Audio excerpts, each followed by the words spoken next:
बिस्मिल्लाहिर्रहमानिर्रहीम। Welcome to my channel सिरात मुस्तकीम। किसी खास बात या वाक़े पर नाजिल होने वाली कुरानी आयत में से आज हम देखेंगे सूरत तौबा की आयत नंबर 75, 76, 77 और 78। इन आयत का तर्जमा कुछ इस तरह से है। इनमें वो भी हैं जिन्होंने अल्लाह ताला से अहद किया था कि अगर वो अपने फजल से माल देगा तो हम सदका खैरात करेंगे और नेकोकारों में हो जाएंगे, लेकिन जब अल्लाह ने इनको अपने फजल से दिया तो वो बखीली करने लगे और टाल मटोल करके मुंह मोड़ लिया। सजा के तौर पर अल्लाह ताला इनके दिलों में क़यामत तक निफाक डाल दिया। इस वजह से उन्होंने अल्लाह ताला से वादा खिलाफी की और झूठ बोला। क्या वो नहीं जानते हैं कि बेशक अल्लाह ताला इनके राजों को और सरगोशियों को जानता है और अल्लाह ताला गैब की खबरों से भी वाकिफ है। ये आयत सलबा बिन हातिब अंसारी के बारे में नाजिल हुई थी। इन आयत से हमें सदका की अहमियत का अंदाजा होता है। इस वाक़े की तफसील कुछ इस तरह से है। सलबा बिन हातिब एक मुनाफिक था।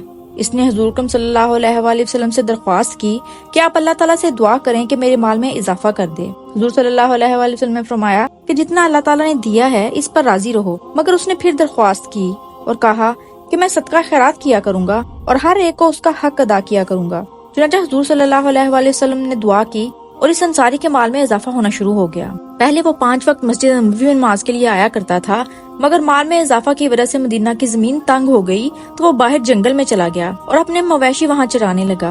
अब मस्जिद नबवी से दूर होने की वजह से वो सिर्फ 2 नमाजों के लिए आता। अल्लाह ताला ने माल में और इजाफा कर दिया तो वो मदीना पाक से दूर हो गया। इस तरह अब वो सिर्फ जुमा के रोज आया करता था। हुज़ूर अकरम सल्लल्लाहु अलैहि वसल्लम की दुआ से बकरियों में जब इजाफा होता चला गया तो वो जुमा को भी आना बंद हो गया। कुछ अरसे के बाद हुज़ूर अकरम सल्लल्लाहु अलैहि वसल्लम ने 2 सहाबा किराम रज़ियल्लाहु अन्हा को सलबा बिन हातिब और एक और शख्स जिसका ताल्लुक बन्नू सलीम से था सदका लेने के लिए भेजा। जब ये वफद सलबा के पास पहुंचा तो उसने जवाब दिया कि मैं सदका किसका दूं? ये तो जिजिया का भाई है और जिजिया गैर मुस्लिम देते हैं, मैं मुसलमान हूँ। गज़ ये कि सलबा ने सदका देने से इनकार कर दिया और हुज़ूर सल्लल्लाहु अलैहि वसल्लम के फरमान की कोई परवाह न की। इसके बाद ये वफ्द बन्नू सलीम के आदमी के पास पहुंचा तो इसने अपनी बकरियों में से जो बेहतरीन थी वो फौरन पेश कर दी। वफ्द ने कहा कि ये बकरियां सबसे अच्छी हैं, हमें दरमियाना माल दे दें। मगर उसने जवाब दिया, मैं अपनी खुशी से दे रहा हूँ, ये सब माल अल्लाह ताला का दिया हुआ है। वफ्द ने आकर हुज़ूर अकरम सल्लल्लाहु अलैहि वसल्लम को सब कुछ बतला दिया। तो फिर अल्लाह ताला की तरफ से ये आयत नाजिल हुई।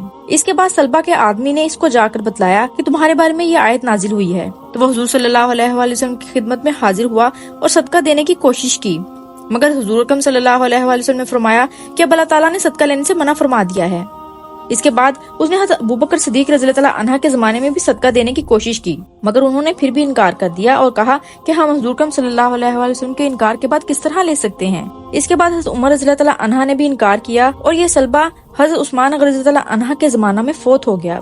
जबकि दूसरे शख्स के बारे में हुज़ूर अकरम सल्लल्लाहु अलैहि वसल्लम ने दुआ की कि इसके माल में और इजाफा हो और इस तरह उसके माल में और इजाफा होता चला गया। इस वाक़े से हमें सदका की अहमियत का अंदाजा होता है और साथ ही साथ नबी करीम सल्लल्लाहु अलैहि वसल्लम के हुक्म की अहमियत का भी अंदाजा होता है। जिसने नबी करीम सल्लल्लाहु अलैहि वसल्लम के हुक्म से इनकार किया उसने अल्लाह ताला का इनकार किया। दीन की बात सुनकर आगे पहुँचाना सदका जारिया है। इस तरह की मजीद वीडियोस के लिए मेरे चैनल को सब्सक्राइब करना मत भूलें।